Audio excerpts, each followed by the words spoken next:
So, welcome everyone to the third installment of the MICHC DMIS training. My name is Bill, and I'm going to show you the basics of how to get into the system, get set up, and so you can start entering actual case data. And I'll show you some other hidden features that may not jump out at you right away. The first thing is getting into the system. So if I see a lot of familiar names, so I've created a lot of accounts for you folks. If you have not received word from me about your account, then you most likely do not have one. And so if you're a program manager, you should get in touch with me or someone at DOH. And if you are not a program manager, you should talk to your program manager because they can request accounts through the system. But so once your account is created,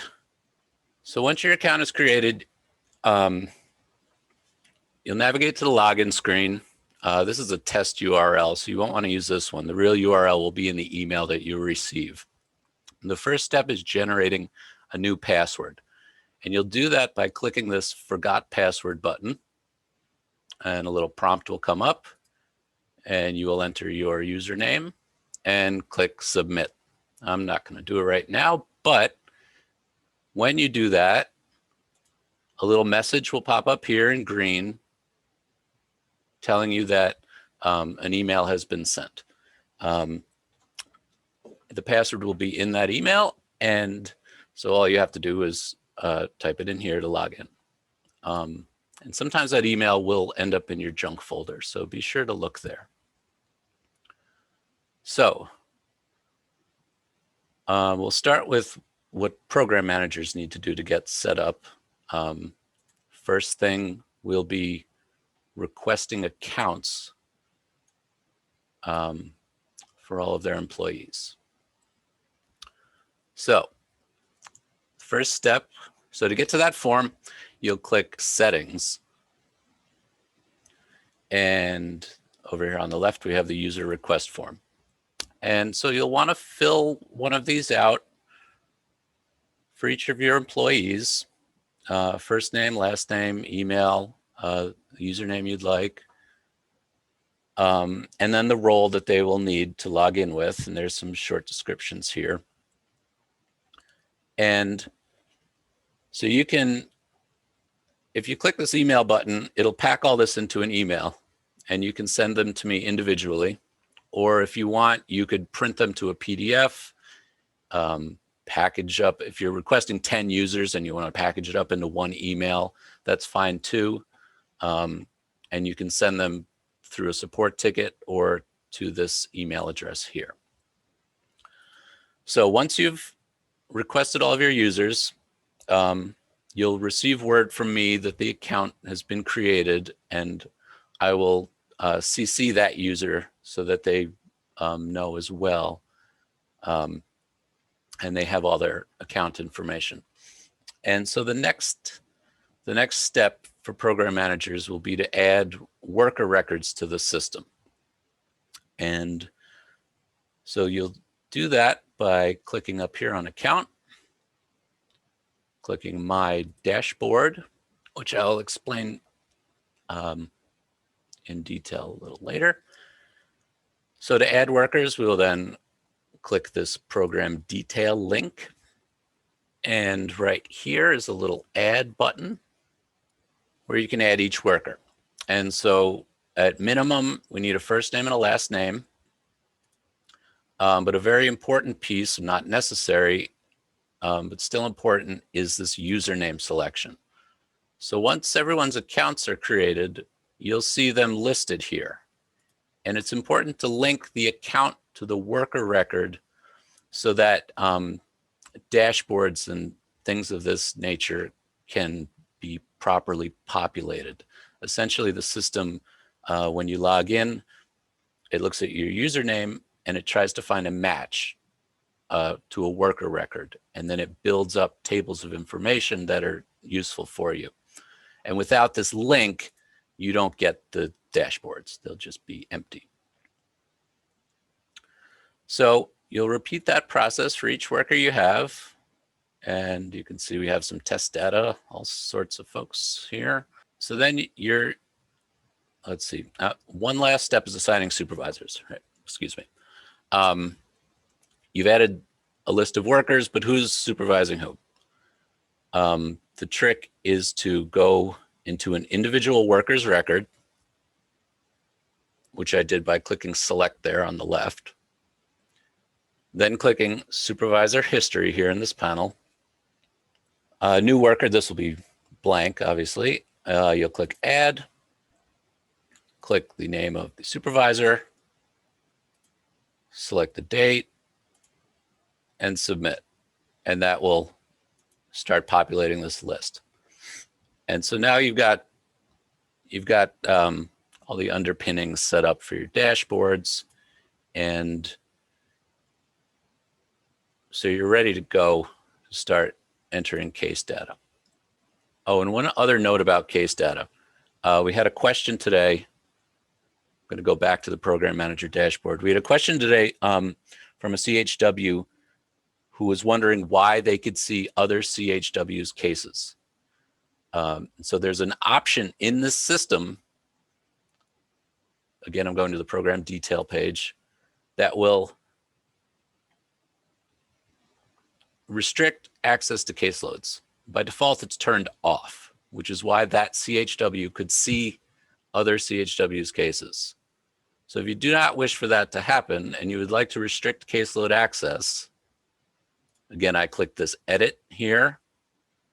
You want to make sure this box is checked and submit.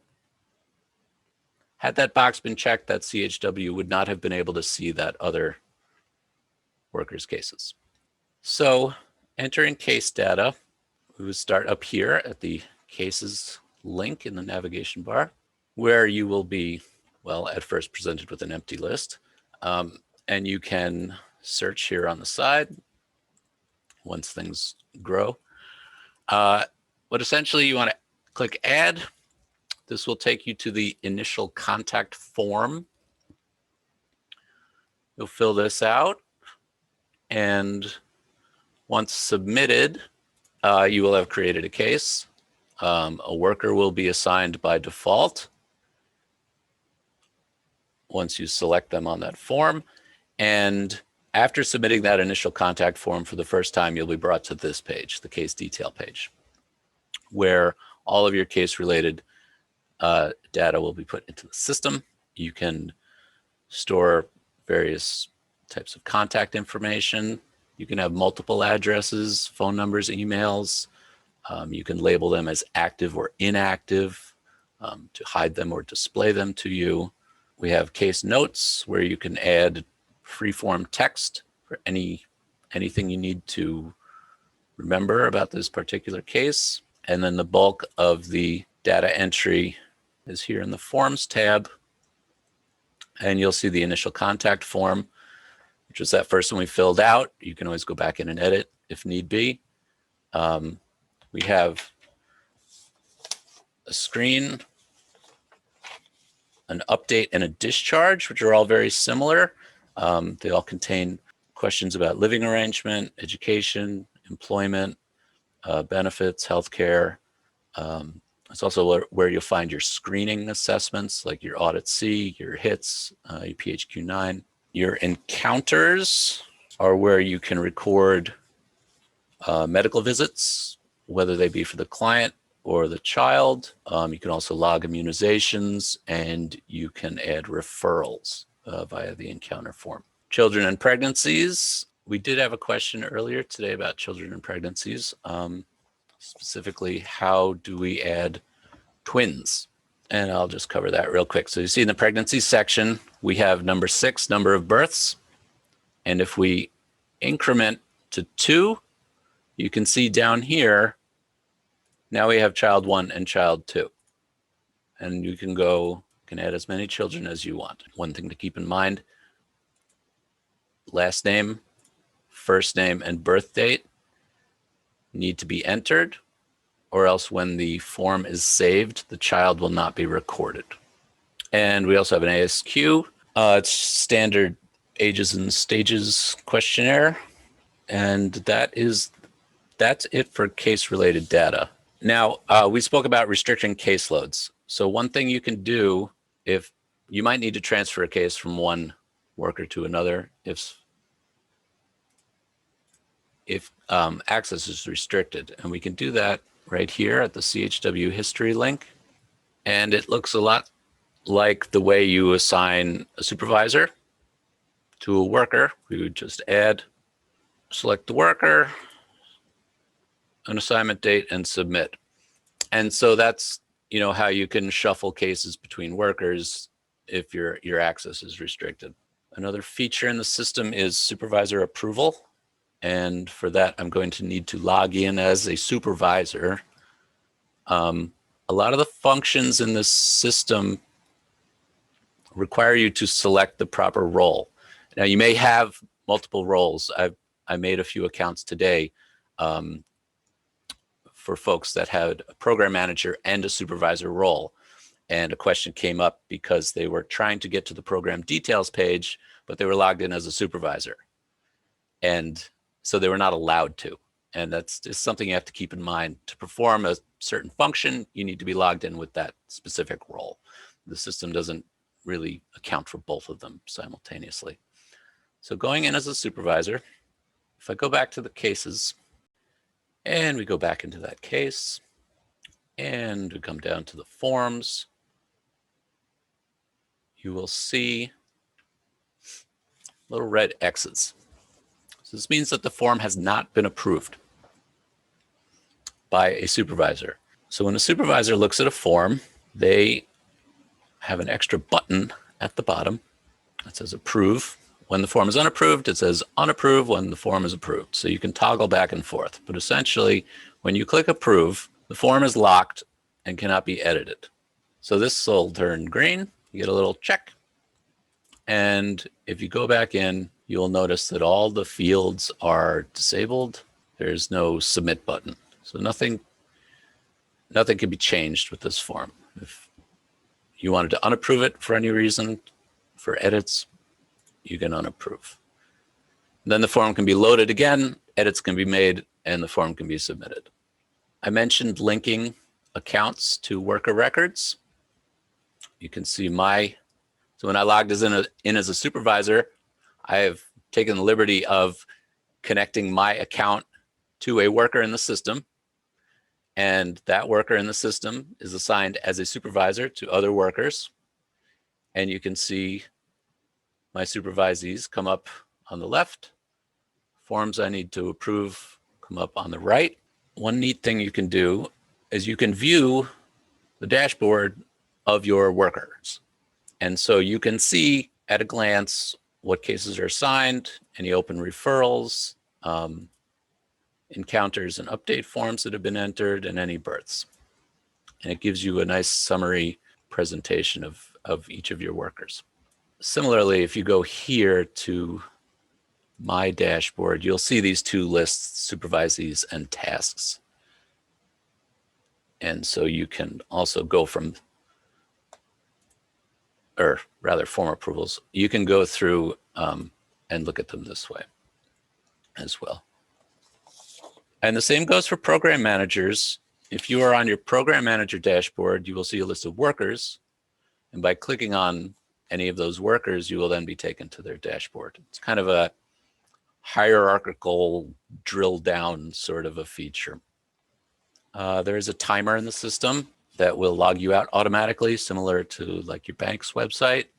So you just want to be sure that if you're filling out a form, just get it done, get it submitted. Should you get distracted, if you get logged out, you will lose any data you've punched into the form before submitting it. Let's see. So if you need help for any reason, we're developing a user manual here. We're going to load it up with lots of questions and